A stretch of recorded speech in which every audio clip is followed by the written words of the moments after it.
You're watching your local news leader. This is WCIA 3 News at noon. Thanks for joining us this afternoon. I'm Karina Rubio. Well, it's the day after election night and the votes are still being counted.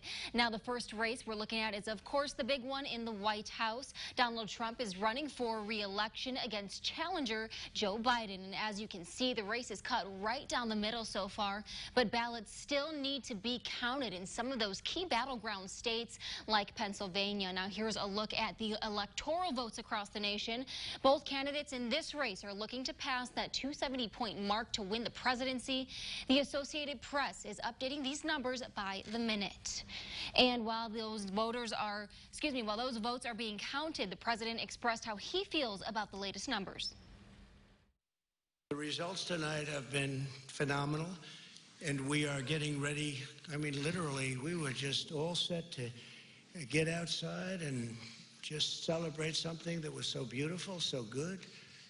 Such a vote, such a success. The citizens of this country have come out in record numbers. This is a record. There's never been anything like it. Meanwhile, former Vice President Joe Biden says he's hopeful for his future.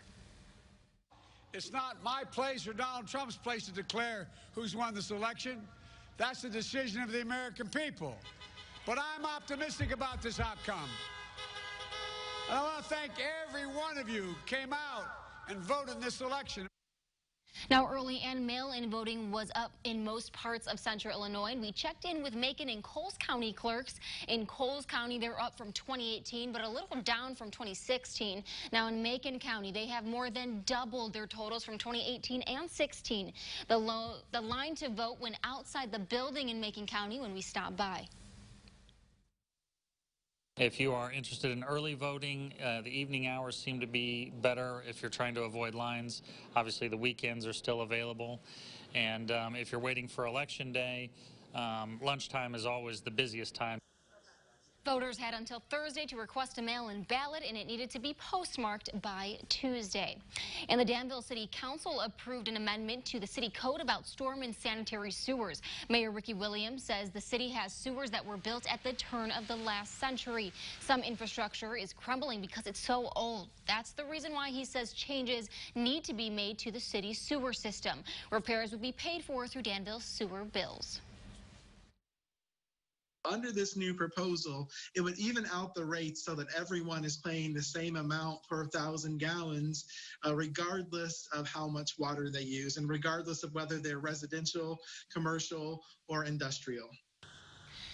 Now, the City Council first proposed the amendment to be effective in April of next year, but it was decided the amendment take effect in October of 2021. Money would be collected in November for that. And Champaign County is one of the last spots in the area to get their unofficial results summed up. But with more than 92,000 people in Champaign County voting in this election, definitely not an easy task. Now, the clerk's office did face some issues in the primary and early voting period. That included last night into early this morning, as their team struggled with a backlog between late voters and early vote processing.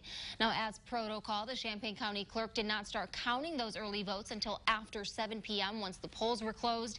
They were uploading the last of early results along with an unofficial summary just after 12:30 this morning. Now, they did announce beforehand to expect those later than normal results. To follow those results, you can visit our website at WCIA.com.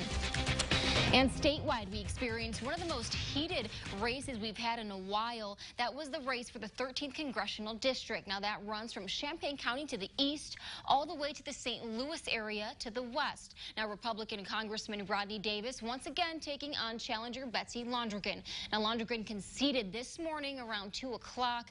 As for the balance of power in the House, there are currently 188 seats for Democrats, including 181 for Republicans. Now, Congressman Davis had this to say about the presidential race. The president is popular in this district, and obviously pollsters are going to have to take a step back and understand what went so wrong, not just in this district, but in so many others. You saw a surge in areas that were supporting the president, and that surge actually helped me. I'd like to think that we helped each other in a lot of the areas of this district. I certainly didn't expect to come here with a lead like we had. The president did boast strong support in the most rural counties, sometimes at 70 or 80%, but Vice President Biden holds a lead in Champaign and McLean counties. Now, Sangamon County is giving President Trump 51%. And this year's race for the Senate ended early. The Associated Press called this for Senator Dick Durbin. The minority whip will return for a 5th term in office. As for the bigger picture, 23 seats were up for grabs that were held by Republicans, 12 seats that were held by Democrats. And voters here in Illinois were asked whether to change the state's income tax system. It would remove the flat income tax and allow the state to tax people with higher incomes at a higher rate and people who make less at a lower rate. Now, looking at those numbers, 55% voting no on that. And lots of uncertainty in this election year. But, Jack, one thing's for sure, it is beautiful outside. Yeah, it is. And we're going to be nice for a lot of days this week, too. We've got most of our temperatures on our 7-day actually in the 70s. So it is really nice for the beginning of November. So going to be good for our pretty much doing whatever you want to do outside there.